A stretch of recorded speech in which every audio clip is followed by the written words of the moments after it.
बिस्मिल्लाहिर्रहमानिर्रहीम। अस्सलाम वालेकुम नाज़रीन, मोहम्मद फ़याज़ पाकिस्तान प्रॉपर्टी लीडर बहरिया टाउन कराची के प्लेटफॉर्म से।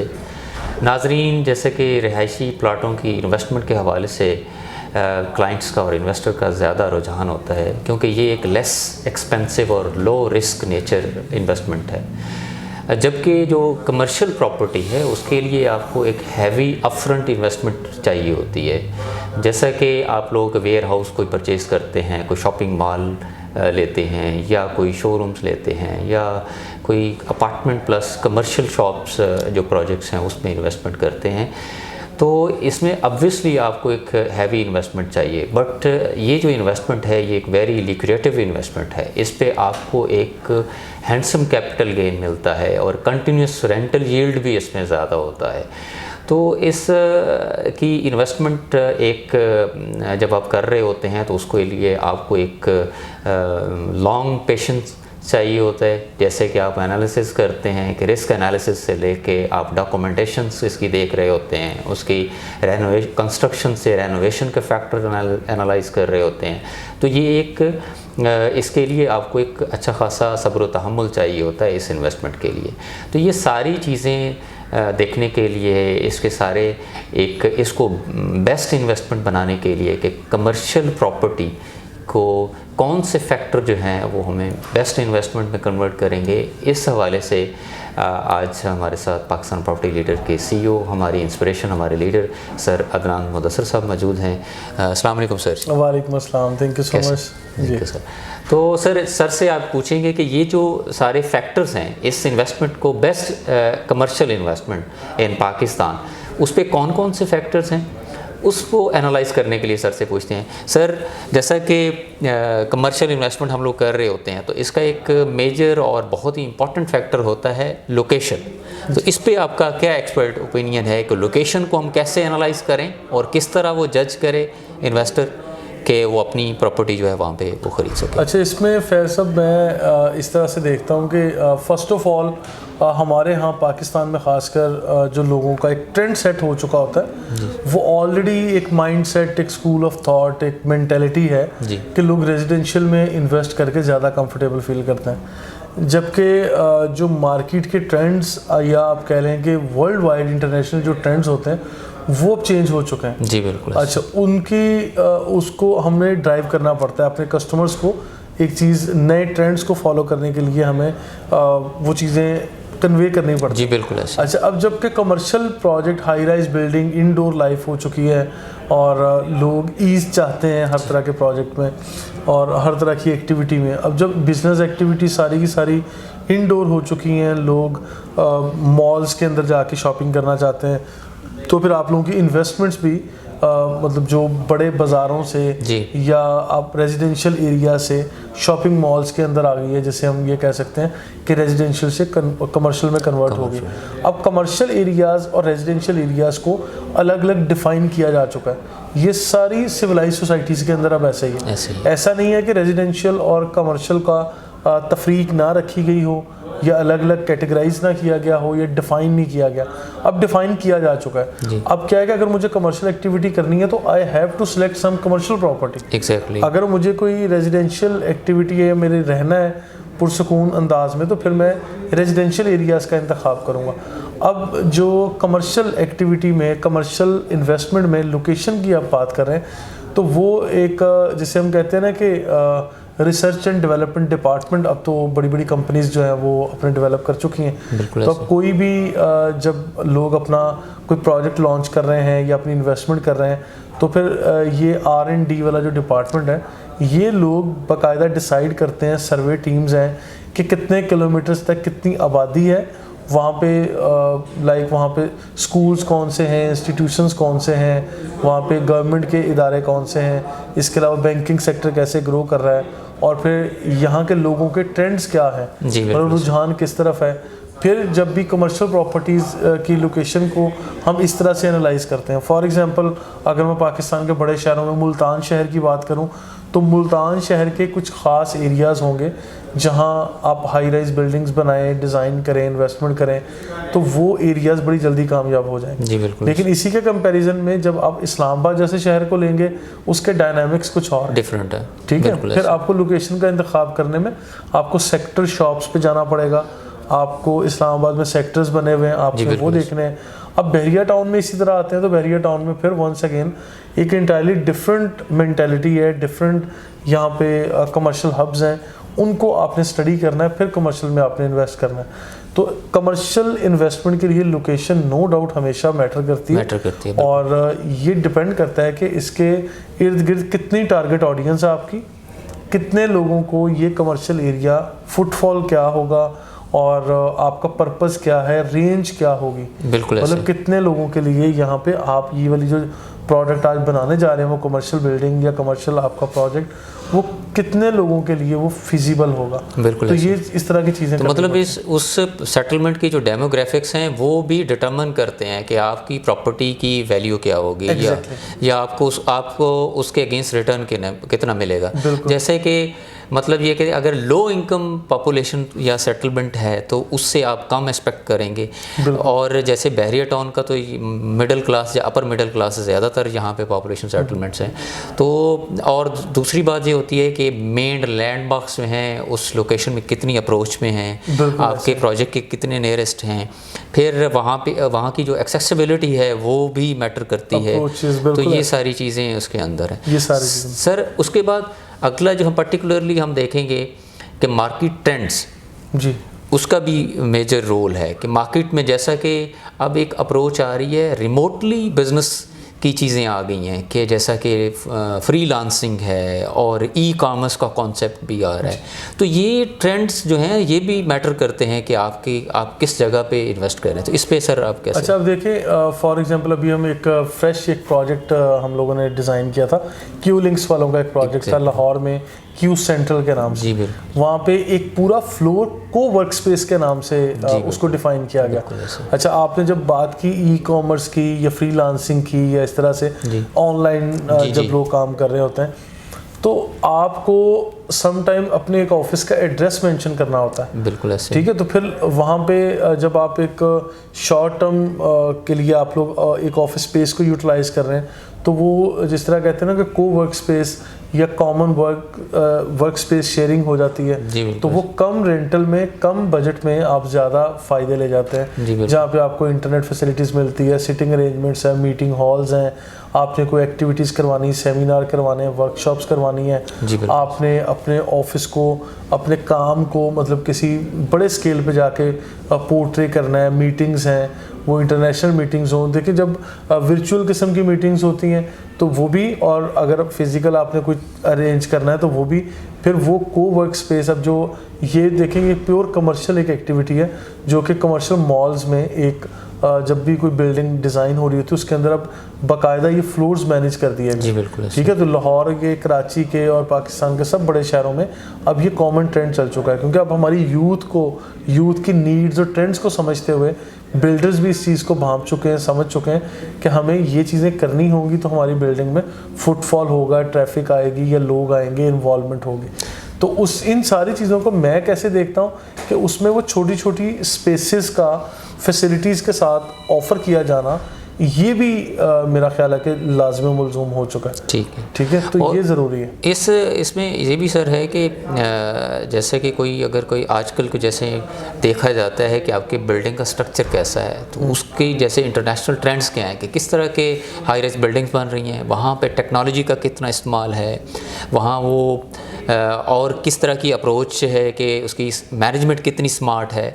तो ये सारी ट्रेंड एनालिसिस के अंदर देखिए, ये तो सारी चीज़ें आएंगी। अभी फॉर एग्जांपल एक बिल्डिंग आप बना रहे हैं 18 स्टोरी की और उसके अंदर पार्किंग अगर नहीं दे रहे हैं, जी बिल्कुल, आप बिल्डिंग बना रहे हैं 30 स्टोरी की, आपकी नीड्स पार्किंग है, जी बिल्कुल, आपकी तो पार्किंग के इश्यूज सामने आना शुरू हो जाएंगे। इतनी बड़ी आप ऑडियंस को कॉल कर रहे हैं तो उनकी पार्किंग का नहीं सोच रहे, वाटर मैनेजमेंट नहीं सोच रहे, सीवरेज नहीं सोच रहे, आप लोग एमरजेंसी एग्जिट नहीं रख रहे, आप लोग मतलब क्राइसिस मैनेजमेंट से मुतल्लिक सवालात अपने माइंड में नहीं लेके आ रहे, तो इसका मतलब ये फिर कहीं ना कहीं फेलियर या कमी रह जाएगी। जी बिल्कुल। तो जहाँ तक आप कह रहे हैं कि कितना टेक्निकली इक्विप्ड है आपकी बिल्डिंग, आपका ये हाई राइज प्रोजेक्ट, तो ये तो मोस्टली अब सारे टेक्निकली इक्विप्ड हैं, क्योंकि इसमें इंटरनेट और बाकी जो आप ये कह लें कि स्मार्ट वर्किंग के लिए मतलब जितनी भी चीज़ें आजकल या मॉडर्न एरा में आ रही हैं, लिफ्ट हैं, एलिवेटर्स हैं, इन चीज़ों का अगर आप ख्याल नहीं रखते तो आपका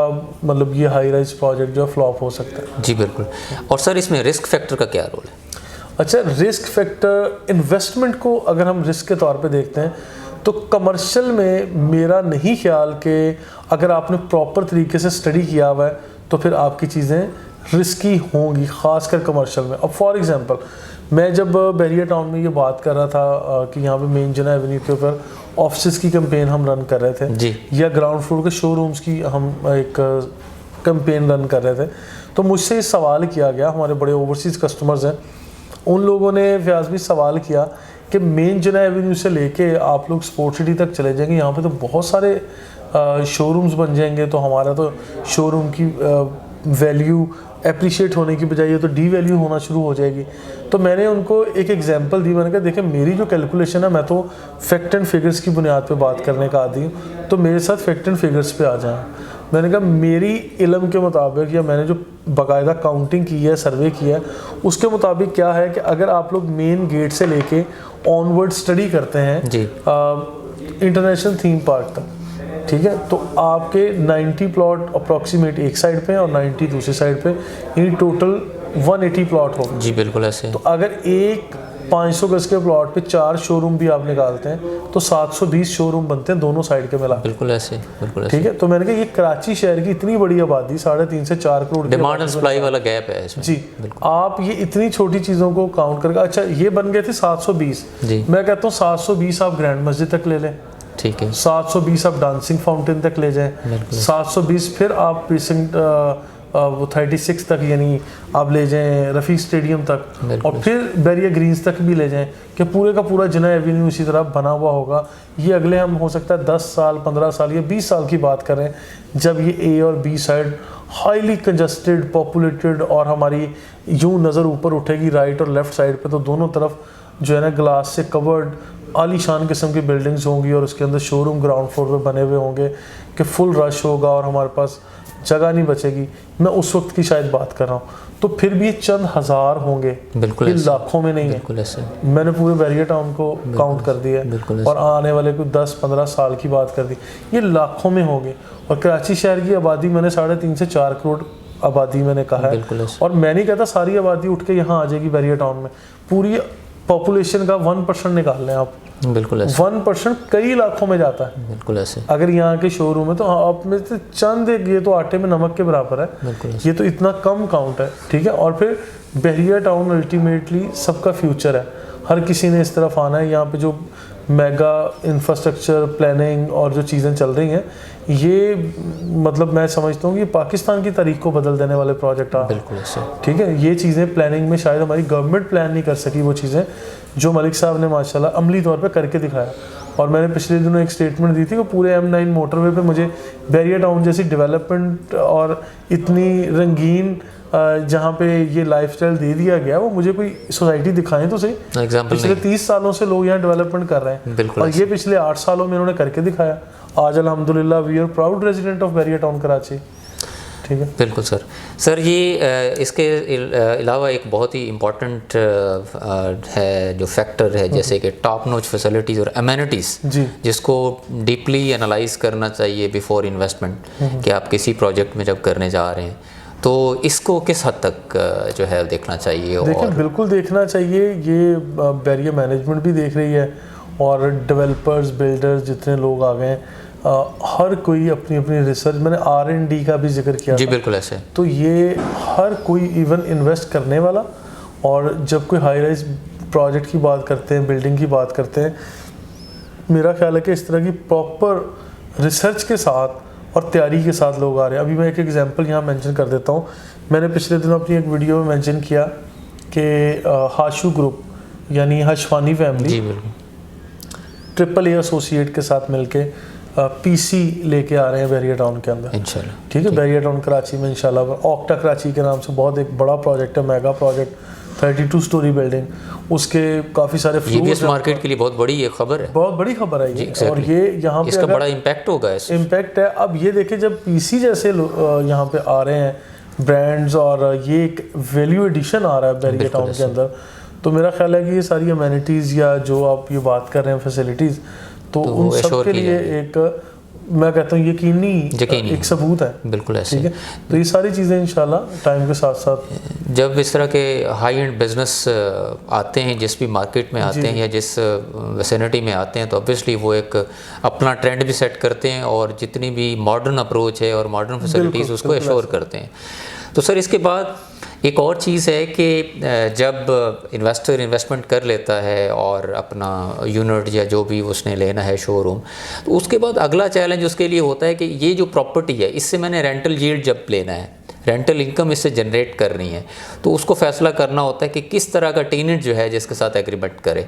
तो इसका भी रोल है इसके अंदर कि इसमें कंसल्टेंसी काफ़ी मैटर करती है। बिल्कुल सही। अब हम लोग रियल एस्टेट कंसल्टेंट्स यहाँ बैठे हुए हैं, बल्कि प्रॉपर्टी मैनेजमेंट कंपनीज का ट्रेंड अभी काफ़ी जो है वो फॉलो किया जा रहा है जी। तो अब हम लोग क्या करते हैं कि हम लोग पूरी बिल्डिंग भी ले लेते हैं। बिल्कुल ऐसा। हम लोग विलास भी कांटेक्ट करके काफ़ी लंबे अरसे के लिए हम लोगों से ले लेते हैं कि इसका रेंट आउट करना, इसका प्रॉपर मैनेजमेंट और सारी चीज़ें वो जिसे कहते हैं कि जो मेंटेनेंस का काम, ये सारी चीज़ें हम अपने ज़िम्मे ले लेते हैं।